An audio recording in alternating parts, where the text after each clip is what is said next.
ये क्या हो गया? प्रिय। स्वामी, स्वामी, मैंने एक शिशु की आकृति देखी, जैसे वो मेरे साथ लुक्का छुपी खेल रहा हो। फिर मैंने उसे चित्रित करना प्रारंभ किया। उससे एक प्रकाश निकला और ये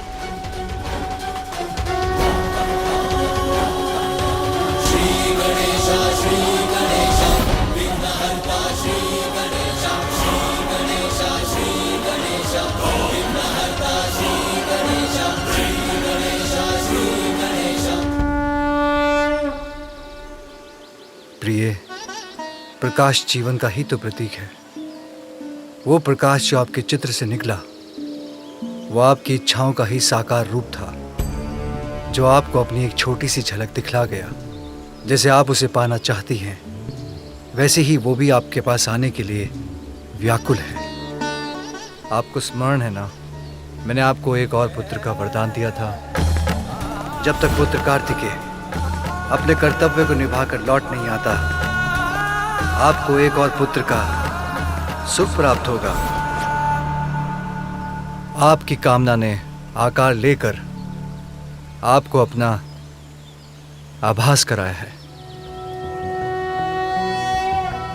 ओम नमस्ते गणपते त्वमेव प्रत्यक्षं तत्त्वमसि त्वमेव केवलं कर्तासि त्वमेव केवलं धर्तासि त्वमेव सर्वं प्रिय, फलितं ब्रह्मासि। संसार में कुछ भी बिना कारण नहीं होता। चिंता त्यागिए। आपकी ये बिगड़ी हुई कृति भी निकट भविष्य में आपकी इच्छा पूर्ति का ही शुभ संकेत है। गजाननाय नमः। ओम लंबोदराय नमः। स्वामी, मेरी इच्छा पूर्ण होगी? ये कैसे संभव है? देवताओं को दिए आपके वचन का क्या होगा? हमें आश्वस्त कीजिए हे दयानिधान, कि आपके और माता पार्वती के संयोग से कभी भी कोई भी संतान जन्म नहीं लेगी। हमें कैसे प्राप्त होगा हमारा पुत्र? उमा, आशा ही जीवन की निराशाओं को दूर कर भविष्य की शुभ संभावनाओं के द्वार खोल देती है। जिस प्रकार हमें कार्तिकेय प्राप्त हुआ, वैसे ही दूसरा पुत्र भी होगा।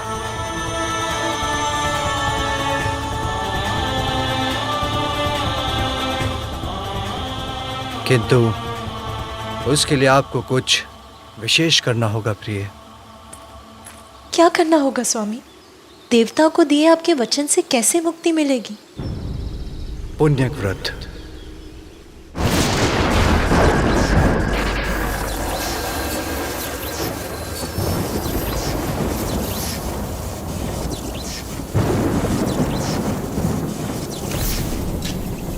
ये भोलेनाथ का कैसा प्रयास है। संतान की प्राप्ति, वो भी पुण्यक व्रत से। ये कैसे संभव है? भला आज तक केवल पूजा से किसी को संतान की प्राप्ति हुई? संभव है देवेश्वरी। आपको पुण्यक व्रत कर श्री हरि को प्रसन्न करना होगा, शांताकारं भुजगशयनं पद्मनाभं। क्योंकि श्री हरि तो निराशा के अतल सागर से भी आशा के मोती चुन लाते हैं, असंभव को संभव बना देते हैं। किंतु स्वामी, श्रीहरि विष्णु तो मेरे भ्राता हैं। मैं उनसे जो मांगूंगी वो सहज ही प्रदान कर देंगे। फिर किसी व्रत की क्या आवश्यकता है? सत्य है, किंतु संसार में कुछ भी प्राप्त करने के लिए कठोर साधना करनी पड़ती है। आपका ये व्रत संपूर्ण सृष्टि के सामने एक उदाहरण होगा।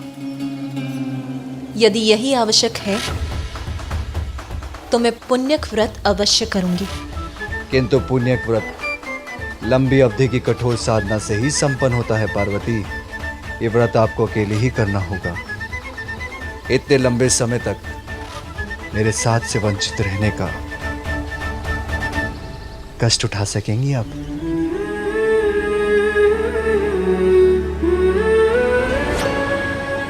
माँ।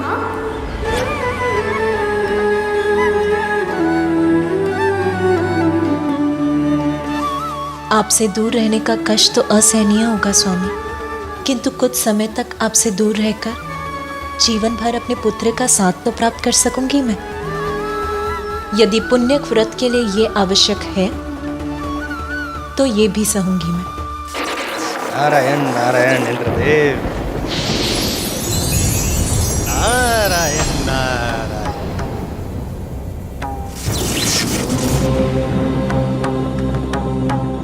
माँ पार्वती को करने दीजिए पूजा, आपका संकट है दूजा। शिव शंकर का वचन कभी असत्य हुआ है?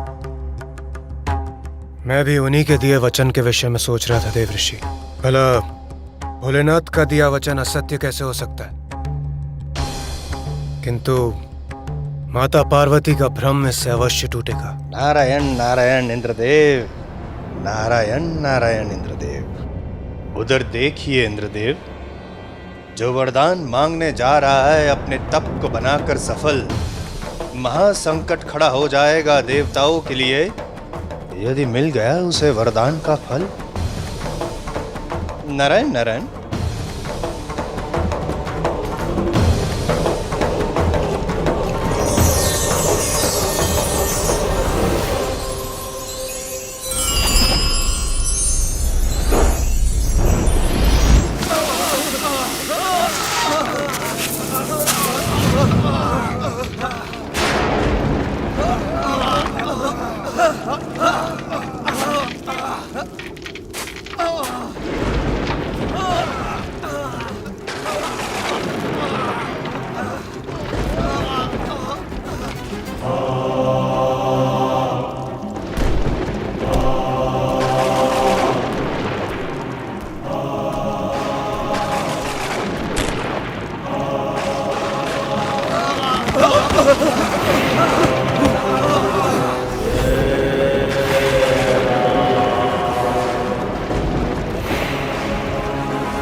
महिषासुर पुत्र गजासुर की, महिषासुर पुत्र गजासुर की, महिषासुर पुत्र गजासुर की, महिषासुर पुत्र गजासुर की, महिषासुर पुत्र गजासुर की, महिषासुर पुत्र गजासुर की,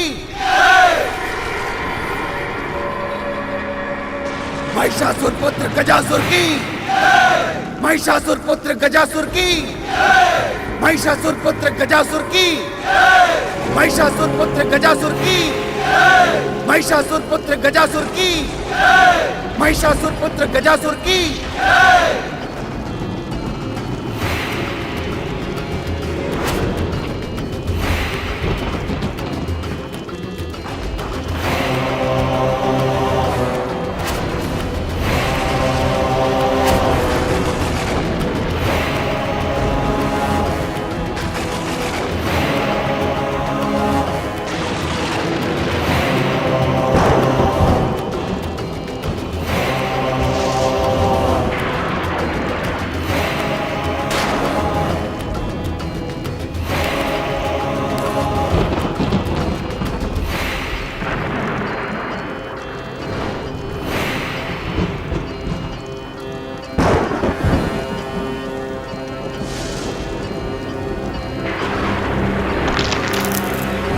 महिषासुर पुत्र गजासुर की, महिषासुर पुत्र गजासुर की।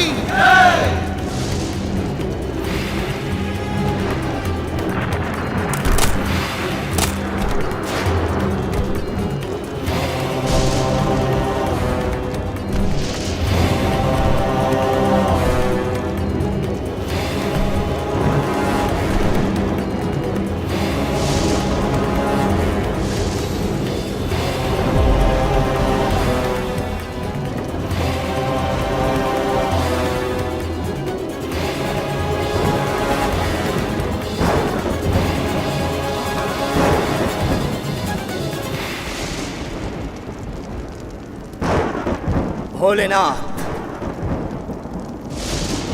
ये प्रारंभ है मेरे तप का। मैं आपको प्रसन्न करूंगा। आपका कृपा पात्र बनूंगा। देवता भी मुझे त्रिलोक विजेता बनने से न रोक सके। ऐसा वरदान देने के लिए आपको बाध्य कर दूंगा प्रभु।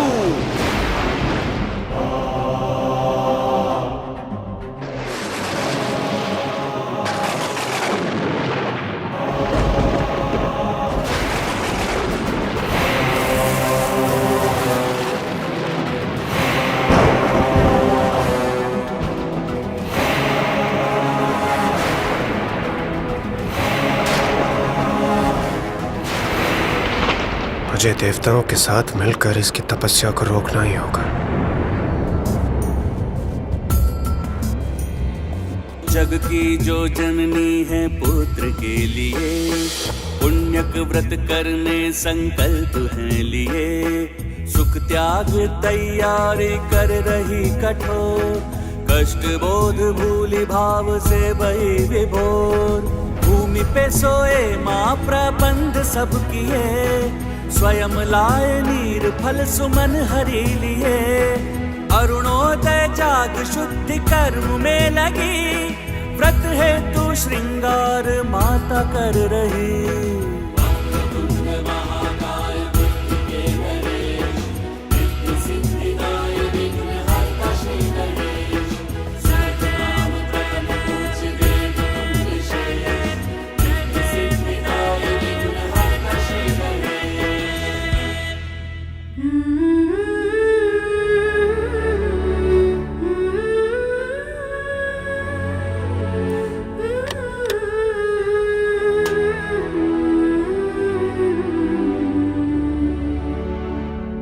सखी पार्वती, सनत कुमार पधार चुके हैं।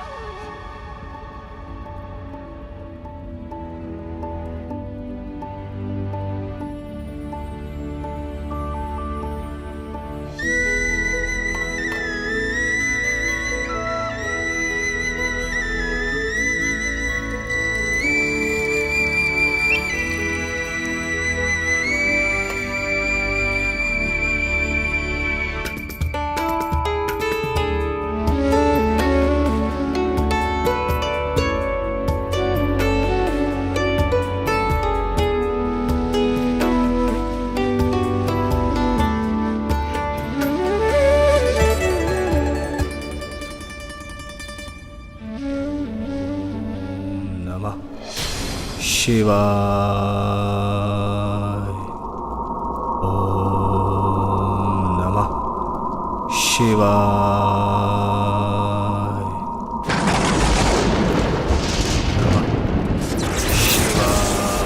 गजासुर का तप प्रबल होता जा रहा है। इस प्रकार तो ये महादेव का वरदान प्राप्त कर हमारे लिए महान संकट का रूप ले लेगा। सूर्यदेव, अग्निदेव, चंद्रदेव और वायुदेव, हमें गजासुर के तप को तोड़ना ही होगा। आपकी ये चिंता मैं पल भर में दूर किए देता हूँ देवराज इंद्र। मेरे प्रभाव से तपने लगेगा ये गजासुर।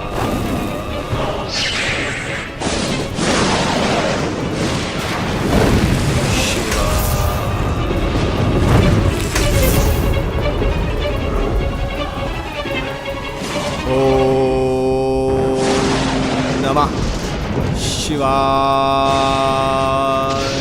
अग्निदेव विफल हुए, किंतु मेरा तेज कभी विफल नहीं होता। मेरे तेज के समक्ष सुरक्षित नहीं रह पाएगा गजासुर।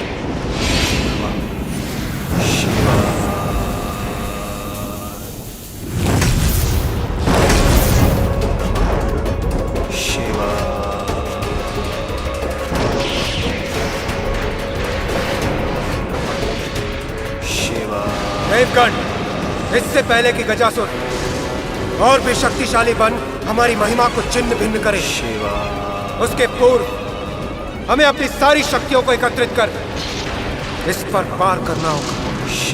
इसके तप को सफल होने से रोकना होगा हमें।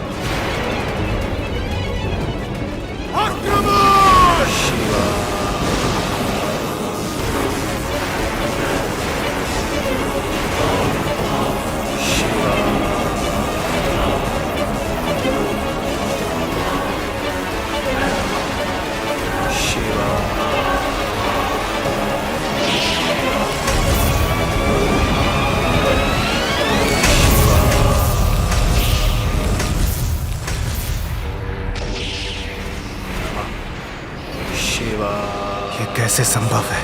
देवता होकर भी हम उस गजासुर को उसके तप से डिगा नहीं पाए।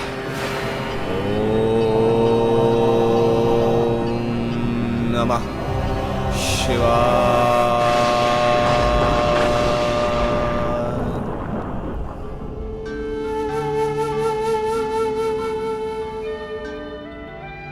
देवी पार्वती, विधिवत रूप से व्रत का आरंभ करने के पश्चात यदि उसमें किसी प्रकार का विघ्न उत्पन्न होगा तो अनर्थ होगा। आप आश्वस्त रहे ऋषिवर, मैं अभी निर्विघ्न व्रत संपन्न करने का उपाय किए देती हूँ। कैलाश के रक्षक, महादेव के वाहन, सौम्य और बलवान, आइए नंदी।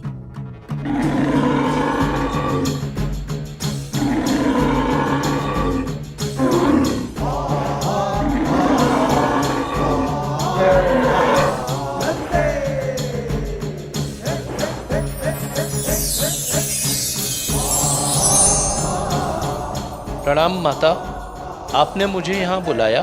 नंदी, मैं तुम्हें अपने व्रत स्थल की रक्षा का दायित्व देती हूँ।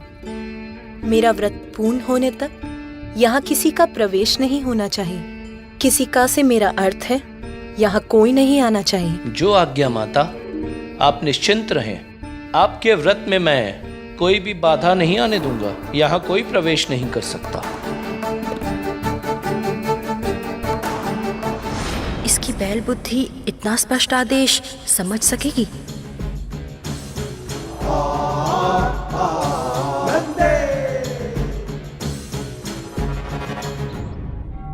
माता पार्वती, सूर्य देवता उदित हो चुके हैं। दिवस का प्रारंभ हो चुका है। आपके व्रत के आरंभ का शुभ मुहूर्त समीप है। हमें पूजा के लिए अपना स्थान ग्रहण करना चाहिए।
मैं तुम्हें अपने व्रत स्थल की रक्षा का दायित्व देती हूँ। मेरा व्रत पूर्ण होने तक यहाँ किसी का प्रवेश नहीं होना चाहिए। किसी का से मेरा अर्थ है, यहाँ कोई नहीं आना चाहिए।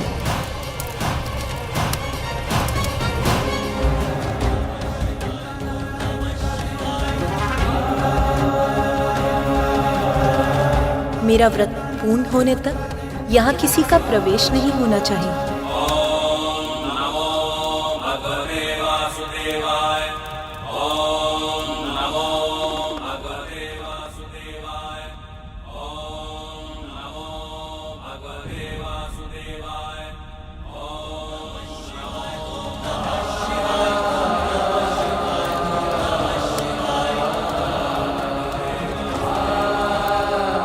प्रभु, प्रभु वो माता ने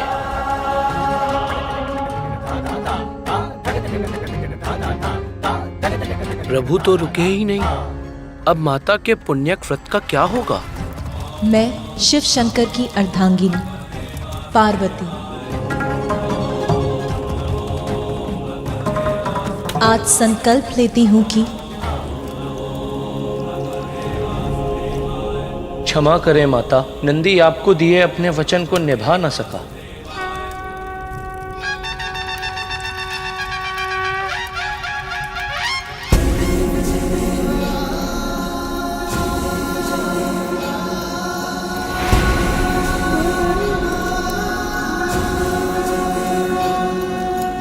प्रिय,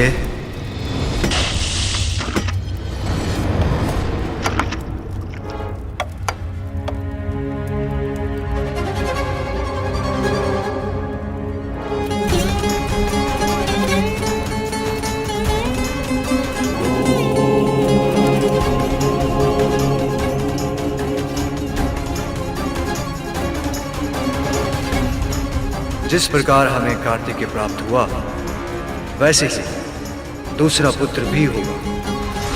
क्या करना होगा स्वामी? पुण्य व्रत। यदि यही आवश्यक है तो मैं पुण्यक व्रत अवश्य करूंगी। किंतु पुण्य व्रत कई दिव्य वर्षों की कठोर साधना से संपन्न होता है।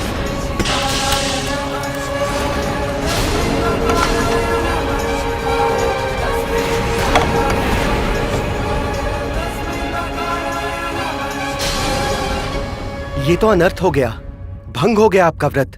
आप तो संकल्प मात्र भी पूर्ण नहीं कर सकी, तो लंबी अवधि का व्रत कैसे पूर्ण करेंगी देवी पार्वती?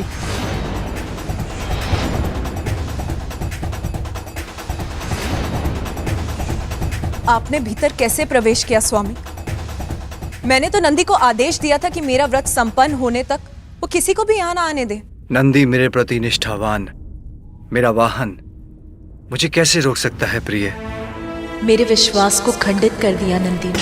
मैं समझ गई कि स्वामी के समक्ष उसके लिए मेरे आदेश का कोई मूल्य नहीं है। आज मेरे व्रत के आरंभ का शुभ मुहूर्त बीत गया। मेरा व्रत आरंभ होने के पूर्व ही खंडित हो गया। मुझे क्षमा करना प्रिय, भूल हुई। मैं वचन देता हूं, अब मेरे कारण आपके व्रत में कोई विघ्न नहीं होगा।